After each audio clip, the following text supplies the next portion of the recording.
Ya, benar, Starbucks. Hari ini brand yang akan kita ceritakan. Tapi sebelum ke brandnya, siapa sosok yang paling berpengaruh di Starbucks? Ya, benar, Howard Schultz. Dengan perusahaan yang terus berkembang, Anda tidak boleh tertinggal, ucap seorang Schultz.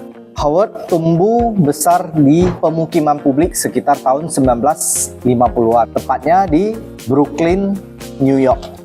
Howard muda sangat ingin melepaskan diri dari kehidupan yang dijalani oleh kedua orang tuanya. Kehidupan yang bagaimana? Menurut Howard Schultz, kehidupan yang dijalani kedua orang tuanya itu tanpa masa depan, upah murah, tanpa adanya asuransi, tanpa adanya kepuasan bekerja, dan kepastian pekerjaan. Schultz muda mengedarkan surat kabar, bekerja di kantin dan pabrik pemintalan. Bahkan beliau pernah bekerja di pabrik penyamakan kulit hewan untuk sebuah perusahaan kulit di Manhattan. Di usia mudanya, Howard Schultz sangat giat. Gimana nih teman-teman yang lagi menonton? Masih tetap giat seperti seorang Howard? Ayo komen ya di kolom komentar. Saya selalu ingin melepaskan diri dan saya selalu ingin mencari jati diri, ucap seorang Howard Schultz yang sangat gigih ketika beliau mengucapkan kata-kata tersebut. Mungkin dari sanalah base atau dasar yang membuat seorang Howard itu sukses sampai hari ini. Tapi bagaimana cara seorang Howard muda untuk keluar dari kehidupan kedua orang tuanya? Cara yang sangat smart pada masanya. Beliau bukan pecinta olahraga, tapi beliau berusaha mendapatkan beasiswa di dunia pendidikan olahraga. Bahkan beliau bukan seorang atlet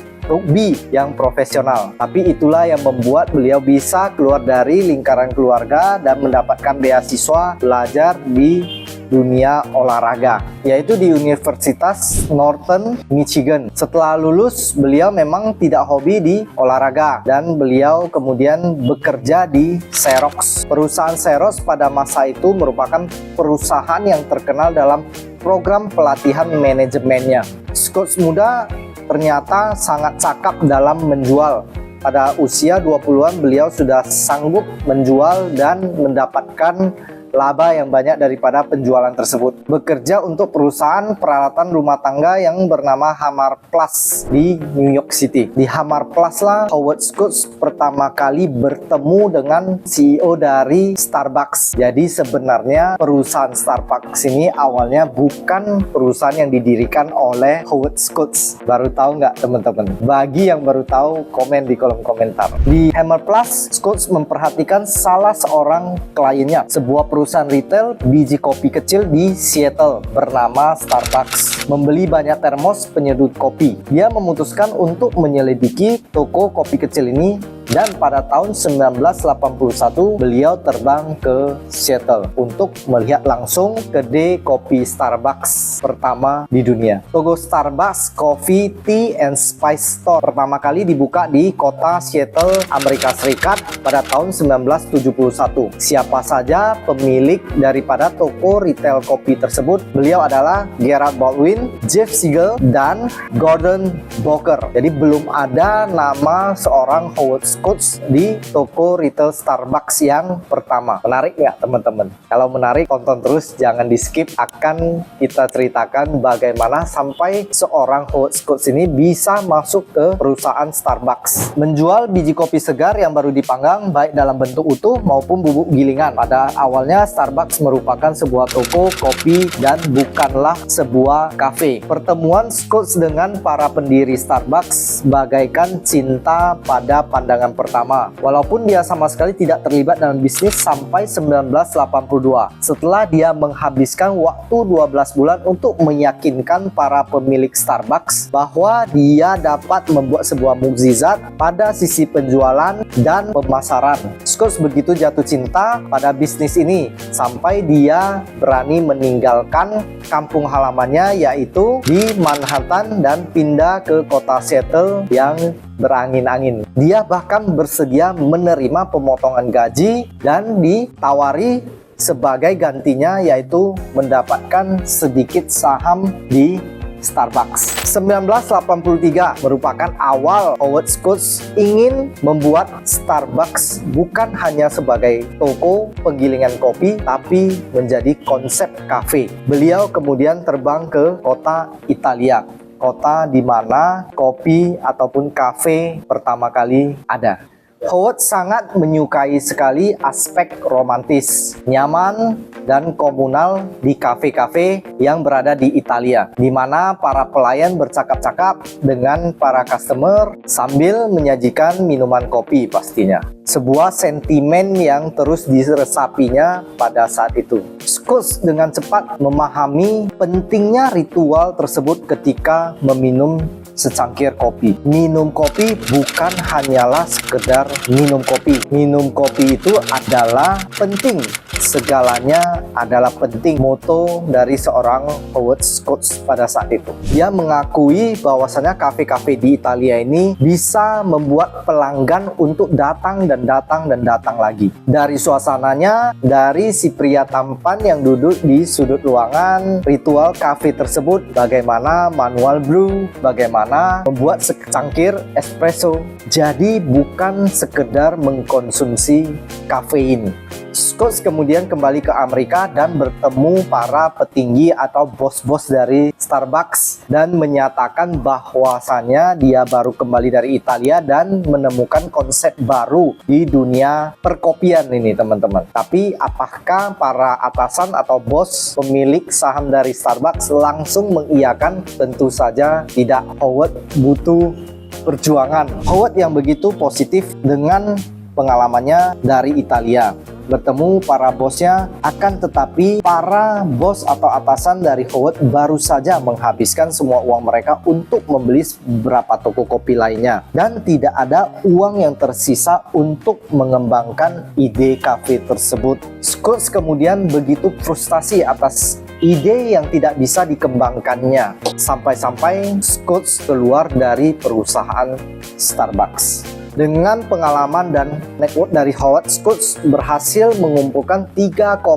juta dolar melalui sekelompok investor. Bahkan Howard yang mengumpulkan modal tersebut tidak kedapatan untuk memegang saham. Meluncurkan sebuah kafe baru yang bernama Il Giornale pada tahun 1987, menerapkan konsep yang dipelajari Howard Schultz dari Italia, yaitu konsep kafe yang bersuasana nyaman, yang mempunyai ritual-ritual ketika meminum secangkir kopi. Minum kopi itu bukan sekedar minum kopi, akan tetapi di tahun yang sama, 1987, para pemilik Starbucks memutuskan akan menjual Starbucks. Pada saat itu, Il Giornale baru saja mulai menapak atau menuju kesuksesan. Nah, ini yang menarik ini, teman-teman. Akankah Howard kembali ke Starbucks atau tetap mempertahankan Il Giornale? Jadi, dari cerita awal ini saja, teman-teman, kita melihat untuk menjadi sebuah brand yang terkenal atau sukses itu semua butuh perjuangan.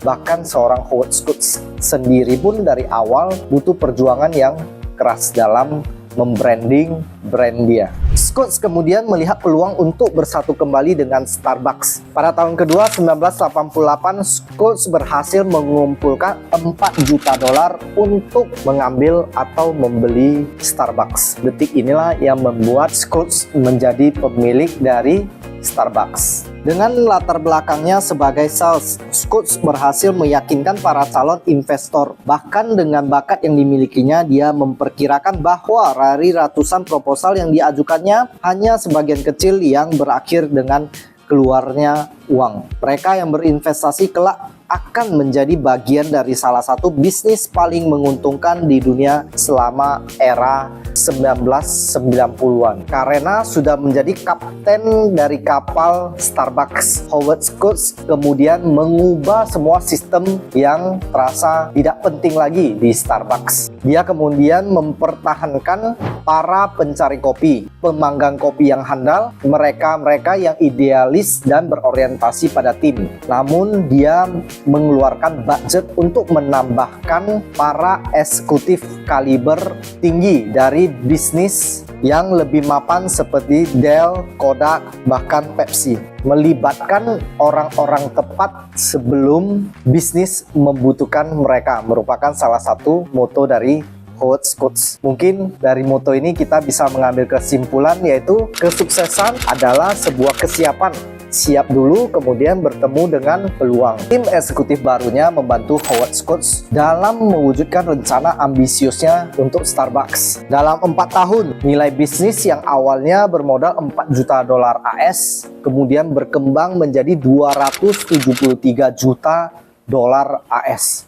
Luar biasa. Bagaimana bisa sebesar itu? Tim eksekutif melandaikan Starbucks di bursa saham pada tahun 1992. Dari sanalah kita menilai bahwa brand atau nilai dari sebuah brand Starbucks itu begitu bernilai, yang membuat para investor membeli saham tersebut. Otomatis Starbucks kemudian mempunyai valuasi yang booming. Nilai saham meningkat lebih dari 3.000% sejak debutnya dari 1987 sampai 1997. 10 tahun. Starbucks berkembang dari 17 gerai menjadi 1.412 dan kini lebih dari 12.000 gerai di 37 negara. Saat ini perusahaan memiliki surplus tunai dan bebas hutang dengan penjualan pada 2006 mencapai 7,7 miliar dolar AS. Ini merupakan salah satu retail tersibuk di dunia dengan kira-kira 30 juta pelanggan setiap minggu dan 145.000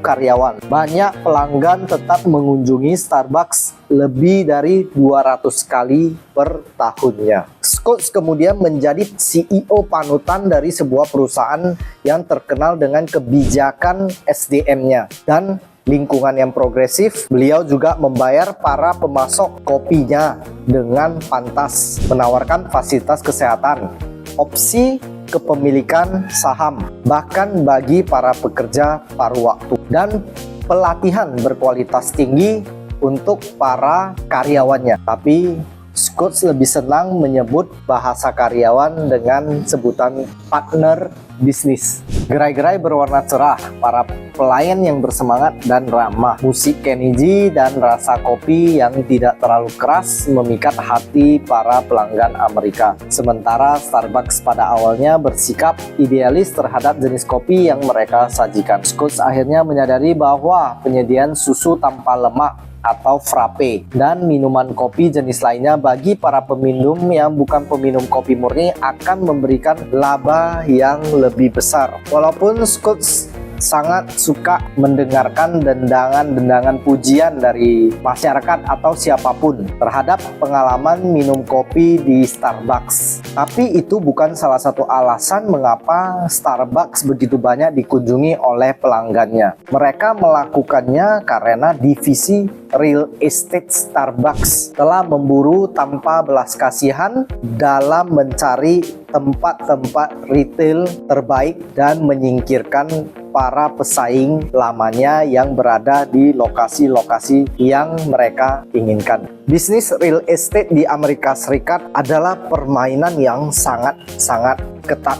Ini bukanlah bagi mereka yang muda berdebar-debar, ucap Howard Schultz di divisi real estate Starbucks. Starbucks senang menyesaki sebuah wilayah dengan gerai-gerainya yang secara efektif menyingkirkan para pesaingnya, sehingga orang terpaksa membeli kopi Starbucks yang sedikit lebih mahal. Schultz juga membina kesetiaan pelanggan-pelanggan dengan program-program kartu loyalitas, CD-CD kompilasi, dan beberapa souvenir seperti yang sering kita lihat di gerai-gerai Starbucks, yaitu ada boneka-boneka, kemudian ada cangkir, termos, dan sebagainya. Retail is detail, lagi-lagi ucap Howard Schultz. Setelah bertahun-tahun menikmati pertumbuhan 2 digit, Starbucks melirik ke luar negeri untuk mempertahankan tingkat pertumbuhannya, meminimalkan risiko, dan menjaga tingkat biaya.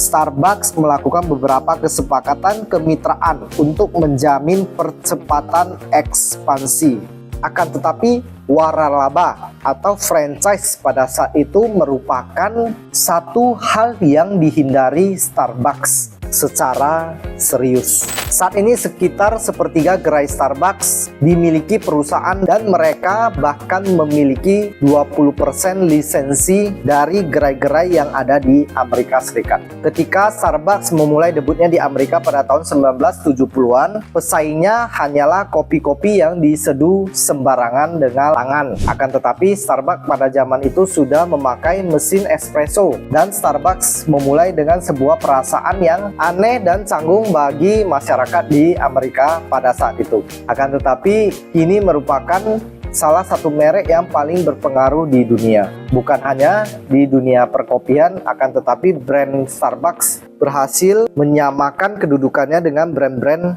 lain seperti brand otomotif, tekno, ataupun fashion. Setelah menguasai pangsa pasar Amerika yang pada saat itu memang Starbucks ketika memulai kopi dengan mesin espresso itu berasa tanpa ada pesaing. Karena seperti di awal bahwasanya masyarakat di Amerika Serikat lebih sering menyeduh kopi dengan sembarangan atau dengan manual tangan. Tantangan ketika Starbucks akan memasuki pasar Eropa adalah di sana terdapat banyak pesaing karena di Eropa sudah lebih maju di dunia perkopian.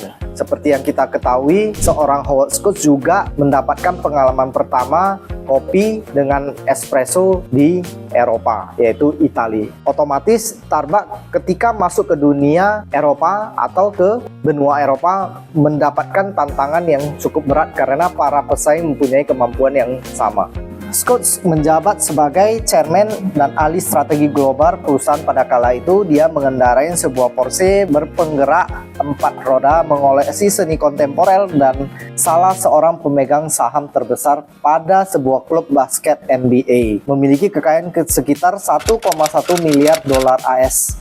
Dan beliau masih tetap optimis tentang masa depan Starbucks, tetap berargumen bahwa perusahaannya baru meraih sepotong kecil dari pangsa pasar minuman di Amerika Serikat, apalagi di luar Amerika Serikat. Sehingga yang dilihatnya adalah potensi-potensi di mana dia berambisi mewujudkan 25.000 gerai Starbucks di seluruh dunia.